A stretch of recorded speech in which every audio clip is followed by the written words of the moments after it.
A veces es martes, de tercer grado es martes del doctor Leopoldo Gómez, vicepresidente de Noticieros Televisa. Querido Leopoldo, ¿cómo estás? Buenas tardes. Muy bien, mi querido Joaquín, con el gusto de estar contigo, con tu auditorio también. Gracias, querido Leopoldo. ¿Qué novedades? Pues nada, de regreso, echándole un vistazo a lo que está pasando en Estados Unidos, me parece fascinante que lo que encuentras es como que hubiera dos mundos separados. De una parte está todo lo que pasa en Washington D.C., lo que tiene que ver con la política y las negociaciones, las crisis políticas, lo que cubren los medios más bien liberales, digamos CNN, New York Times, etcétera, y como en ese mundo parece un carnaval de caos lo que está sucediendo. La última crisis, creo sin duda la más grave, potencialmente más grave, tiene que ver con el despido del director del FBI, todas las secuelas que ha habido desde entonces. Pero sales de Washington D.C., sales de la óptica de esos medios y en realidad el país pareciera funcionar de manera muy normal. De hecho, en esta crisis del despido del director del FBI, que es muy importante porque podría interpretarse, y de hecho se ha interpretado como un intento para descarrilar las investigaciones sobre la influencia rusa en la campaña de Trump precisamente. En esta crisis, las posiciones son muy distintas. Unos dicen estamos ante una crisis que podría ser el fin de la presidencia, el inicio del fin de la presidencia de Trump, y para otros dicen es una cacería de brujas, es para beneficiar a los demócratas, que es pura política. Este quiebre, digamos, en las opiniones lo ves también en los medios de manera muy clara. Si tú ves, por ejemplo, a CNN o MSNBC, lo que te das cuenta es que ahí dicen que estamos ante el preámbulo de lo que podría ser un Watergate, es decir, un juicio político que acabara con la destitución del presidente. Pero si por el otro lado ves Fox de manera muy clara o minimizan el tema enormemente, y es increíble ver cómo en ciertos momentos CNN está tratando el tema y están en cosas absolutamente triviales al mismito tiempo Fox. Pero cuando se meten al tema, claramente dicen que está políticamente motivado y que esto es una razón más para salir a apoyar a Trump y que no se pueden dejar derrotar por los poderes establecidos, digamos, de Washington.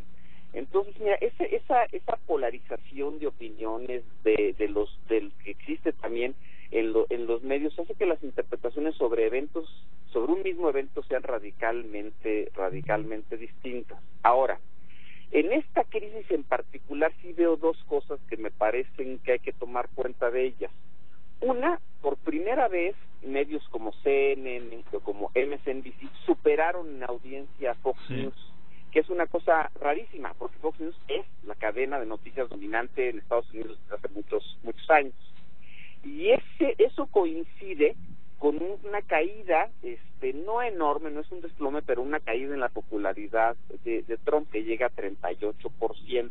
Sí, lo que interpreto aquí es que pues la nota es la nota y como no la estaba cubriendo bien Fox, sí hay una parte del público que se fue a los otros medios.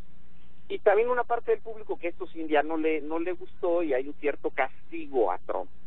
Pero aún así, Joaquín, lo que ves cuando te metes a los datos es que cerca de 80% de los republicanos, la gente que se identifica como republicana, siguen apoyando a Trump.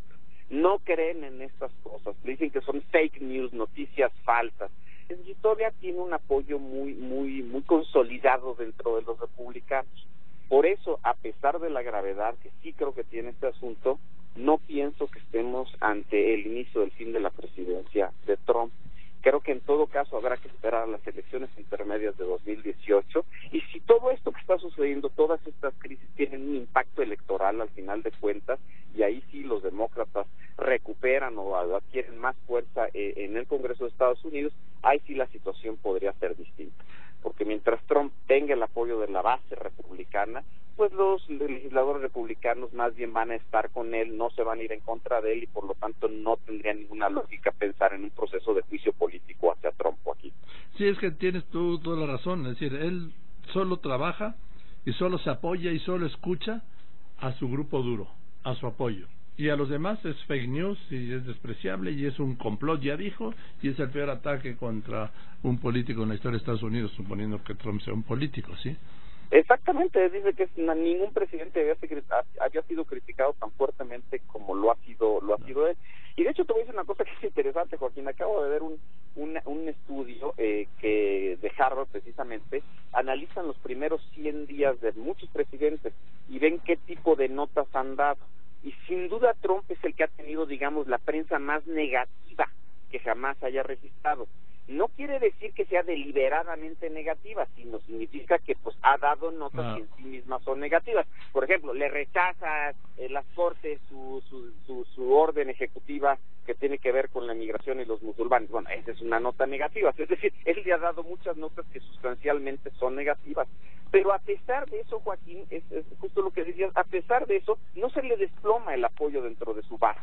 Es decir, todas estas notas parecen ir para un mundo que no es precisamente el mundo del que él se nutre, digamos, de que le da su apoyo, y que le cree fielmente y que no cree mucho de lo que está escuchando de otros medios, si es que los escucha, porque a lo mejor una parte importante de ese público ni sabe lo que está diciendo el New York Times, ni sabe lo que está diciendo CNN ni MSNBC. Ahí en Montana no les interesa lo que dice el New York Times ni el Washington Post. Y fíjate, Leopoldo, esto es de esta mañana. El exdirector de la CIA, John Brennan, aseguró ante el Congreso que debe quedar claro que Rusia interfirió descaradamente en las elecciones presidenciales de 2016.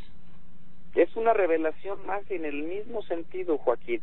Y en efecto, ya está diciendo, sí supe que había inteligencia en ese sentido, de la interferencia rusa en el proceso electoral, y no solo eso, sino a favor de la campaña de Donald Trump. Esto se acumula al despido del director del FBI, después a todas las distintas versiones de por qué había salido y quién había dicho que saliera, si era desde la oficina del Departamento de Justicia o si era el propio Trump el que había dado la orden, sin más. Después todo el tema, Joaquín, de memos que se empiezan a filtrar de el exdirector del FBI, en donde dice, hay que tener cuidado con Trump. Después las filtraciones, ¿te acuerdas, Joaquín, de que le dijo cosas que no debe haberle dicho, de seguridad, secretos de seguridad nacional al embajador ruso? Ahora esto, es decir, es una secuencia de eventos que en realidad tú los ves así, dices, no, pues sí está en una crisis monumental, y en efecto podríamos estar ante una situación como Watergate. Pero por otro lado, te desprendes de eso y ves cómo lo está viendo una parte importante del público americano y del medio que representa ese público, y la situación es radicalmente distinta, es casi esquizofrénico. Fíjate, y hace un momento el director nacional de inteligencia, Dan Coats, evitó confirmar si fue presionado por Trump para que dijera que no hubo coordinación entre su campaña y los rusos, aunque dejó abierta la posibilidad de hacerlo en el marco de la investigación. Exacto, esto está empezando, Joaquín, y vamos a escuchar muchas declaraciones en ese sentido. Ya cuando vaya a testificar el exdirector del FBI, pues será otro tema muy muy interesante. Habrá que estar viendo qué tan delicado es lo que dice, y insisto, y cómo se interpreta desde los dos digamos campos, ¿no? El de los medios tradicionales y el campo de Fox y los seguidores de Trump. Así es, querido Leopoldo, pues muchas gracias, como todos los martes de tercer grado, te mando un abrazo y nos vemos luego. Gracias a ti, otro gran abrazo. Gracias, que estés muy bien, Leopoldo. Querido Leopoldo, el doctor Leopoldo Gómez, vicepresidente de Noticieros Televisa.